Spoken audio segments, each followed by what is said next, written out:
Hello everyone! I wanted to make a video on the Lady Butterfly fight from Sekiro Shadows Die Twice for those who have watched online guides on how to beat her but are still having trouble because I was totally on the same boat. A lot of the strategies I found mentioned to attack her first and then step dodge and keep doing this attack step dodge combo for the first part of the fight and then spam a skill like whirlwind slash or nightjar slash for the second part of the fight. My problem with the attack and step dodge was that if I missed the dodge and she landed a hit, she took out a lot of my health because she hits very hard.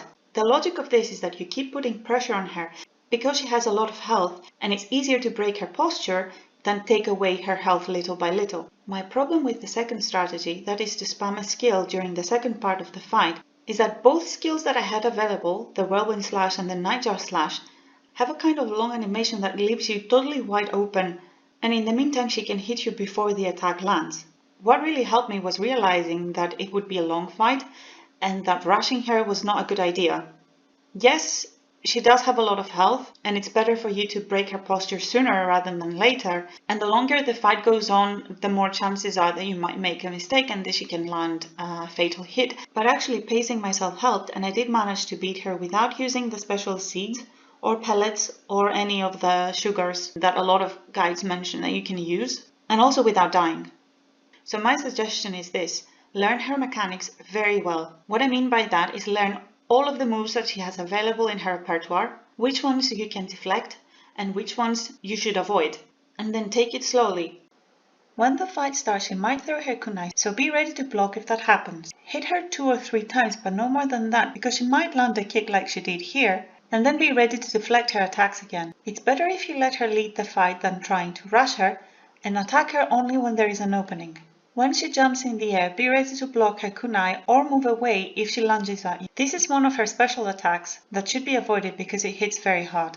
Now when she jumps into the air and you see the red kanji symbol, that means she will do her special move and stab him with a knife, and it will take away most of your health, so it should always be avoided. You can interrupt her attack by throwing a shuriken at her, but you have to throw it while she's flying and not when she's stationary up in the air, because then she will deflect it. Keep pacing yourself, attacking when you see an opening and making sure to avoid her hits, and in this way you're slowly building up her posture while taking away some of her health. It might be a slow strategy, but it's safe, and it makes sure that you have enough healing gourds left for the second phase, which is the most dangerous. I'm only attacking after she attacks, and then I deflect the rest of her attacks, making sure to jump out of the way when she lunges and blocking her incoming kunai. This will take a while, but sure enough you will break her posture and be able to land the first death blow. For the second part of the fight, I did pretty much the same thing, with one key difference. Every time she summoned her shades, I run around the room because I didn't have any snap seeds, and also found them a little bit tricky to use because I don't have a big radius. When she snaps her fingers, the illusions disappear and she will gather their energy, so at this point I would hide behind a pillar and wait for the energy to focus me before I moved out of the pillar. I wasn't always very successful with this and I got hit a few times, but I made sure to block, and this attack doesn't hit very hard. So it's better to pay attention to the boss and not let the boss get a hit in, rather than tunnel vision on the energy flow and lose sight of the boss.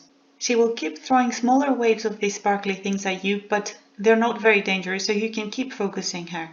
The important thing is to be careful and not let her get any hits in, so you keep your health up, because due to the illusion phase you stop attacking her and the fight is even longer than the first part. So managing your resources is key. Make sure to land your shuriken, as these do a lot of damage to flying enemies, and when the next illusion phase happens, do the same thing. Run around the room, wait for the snap of the fingers and hide behind a pillar to avoid the energy. I'm only attacking her when I see an opening and then jumping around. There is a particularly dangerous attack in this phase where she will throw the energy at you while also doing a new gap closing move, so when you see this happen, jump out of her way. Eventually you will chip away enough of her health to be able to land the second death blow. If this happens at the start of an illusion phase like it did here, and you still have health left, then you can risk it, and instead of waiting out the phase, which might actually be even riskier, you can try and give the second death blow here. And that's it. That's how I beat Lady Butterfly without dying, without using any special items. I was just patient, learned her mechanics well, and tried not to rush the fight. I hope this guide helps you if you're stuck in this boss. It took me 3 days to beat her, so it might take some time, but it is definitely possible, and you don't need to find the snap seeds. You just need to have patience to learn the fight and keep trying until you do it. Good luck, and thank you for watching.